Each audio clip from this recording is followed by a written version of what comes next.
কনকপুরে ভয়াবহ অগ্নিকাণ্ড। ফার্নিচারের কারখানা সহ 5টি ঘর আগুনে ছাই। দেখুন আরেকটি চাঞ্চল্যকর খবর। শিলচর শহরতলির কনকপুর এলাকায় ভয়ঙ্কর অগ্নিকাণ্ডের ঘটনা। রবিবার ভোরে অগ্নিকাণ্ডে 5টি বাসগৃহ ও একটি ফার্নিচার তৈরি কারখানা পুড়ে ছাই হয়ে যায়। জানা গেছে এদিন ভোরে স্থানীয় সালে উদ্দিন নামের এক ব্যক্তির ভাড়া ঘরে অগ্নিকাণ্ডের ঘটনাটি ঘটে।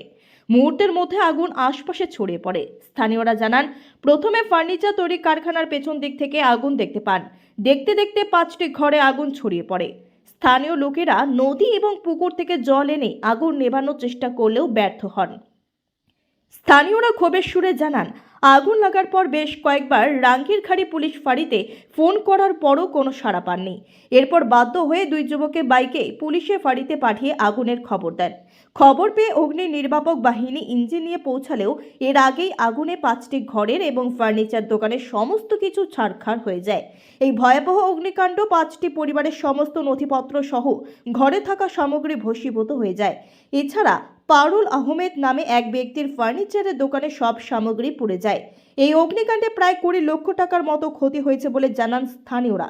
বিদ্যুতের শর্ট সার্কিট থেকে এই ঘটনার সূত্রপাত বলে অনুমান করা হচ্ছে। Bureau report, daily Barak.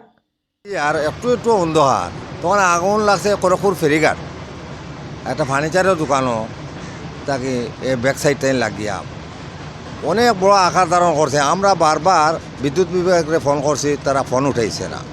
তারপরে রাঙ্গিরখাড়িতে তো কন্টিনিউ ফোন করছি ফায়ার ব্রিগেডর লাগি, কত আর্তনাদর পর দেখা যায় কেউ সাড়া দিছে না। আমরা গ্রামের মানুষ জড়ো হইয়া কিছু পানি উনি বইয়া এখানে নদী পুকুর হঠাৎ বইয়া নিয়ে কলস পলস দিয়া একটু কন্ট্রোলও আনছি। 2জন মানুষ ভাড়া নিয়ে হয়েছে রাঙ্গিরখাড়ি থানাত, বাইক মারিয়া গিয়া ভাইছে সব গুমো। ওই মতো অবস্থা তারা চালাইয়া কইছে বলে কনকপুর ফেরিঘাট আগুন লাগিয়ে বাইছে সফা হয়ে যায়। তখন তা একটু সাড়া দিয়ে একটা গাড়ি আইছে, তাই ভাইছে এরকম কন্ট্রোল হয়ে গেছে কি আমরা করে দিছি।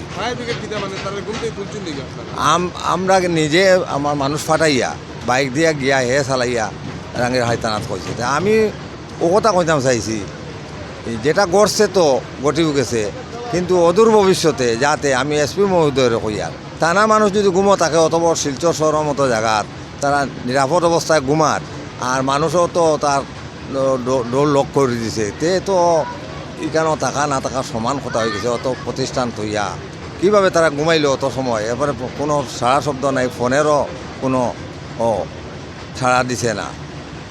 এটা ডিসি মহোদয় এবং এসপির কাছে আমার অনুরোধ রইল, আর ইলেকট্রিক ইমার্জেন্সি যারা খোঁজ তারা কিন্তু নামে ইমার্জেন্সি এরাও ঘুমায়, ওদিকে একটু নজর দেওয়ার লাগে আমি ঊর্ধ্বতন কর্তৃপক্ষের কাছে আবেদন রাখছি। কনকপুরে ভয়াবহ অগ্নিকাণ্ড। ফার্নিচারের কারখানা সহ 5টি ঘর আগুনে ছাই। দেখুন আরেকটি চাঞ্চল্যকর খবর। শিলচর শহরতলির কনকপুর এলাকায় ভয়ঙ্কর অগ্নিকাণ্ডের ঘটনা। রবিবার ভোরে অগ্নিকাণ্ডে 5টি বাসগৃহ ও একটি ফার্নিচার তৈরি কারখানা পুড়ে ছাই হয়ে যায়। জানা গেছে এদিন ভোরে স্থানীয় সালে উদ্দিন নামের এক ব্যক্তির ভাড়া ঘরে অগ্নিকাণ্ডের ঘটনাটি ঘটে। মুহূর্তের মধ্যে আগুন আশপাশে ছড়িয়ে পড়ে। স্থানীয়রা জানান, প্রথমে ফার্নিচার তৈরি কারখানার পেছন দিক থেকে আগুন দেখতে পান। দেখতে দেখতে 5টি ঘরে আগুন ছড়িয়ে পড়ে। স্থানীয় লোকেরা নদী এবং পুকুর থেকে জল এনে আগুন নেভানোর চেষ্টা করলেও ব্যর্থ হন। স্থানীয়রা ক্ষোভের সুরে জানান, আগুন লাগার পর বেশ কয়েকবার রাঙ্গিরখাড়ি পুলিশ ফাঁড়িতে ফোন করার পরও কোনো সাড়া পাননি।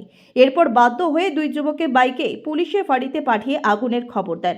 খবর পেয়ে অগ্নি নির্বাপক বাহিনী ইঞ্জিন নিয়ে পৌঁছালেও এর আগেই আগুনে 5টি ঘরের এবং ফার্নিচার দোকানের সমস্ত কিছু ছারখার হয়ে যায়। এই ভয়াবহ অগ্নিকাণ্ড 5টি পরিবারের সমস্ত নথিপত্র সহ ঘরে থাকা সামগ্রী ভস্মীভূত হয়ে যায়। এছাড়া পারুল আহমেদ নামে এক ব্যক্তির ফার্নিচারের দোকানে সব সামগ্রী পুড়ে যায়। এই অগ্নিকাণ্ডে প্রায় 20 লক্ষ টাকার মতো ক্ষতি হয়েছে বলে জানান স্থানীয়রা। বিদ্যুতের শর্ট সার্কিট থেকে এই ঘটনার সূত্রপাত বলে অনুমান করা হচ্ছে। Bureau report, daily Barak.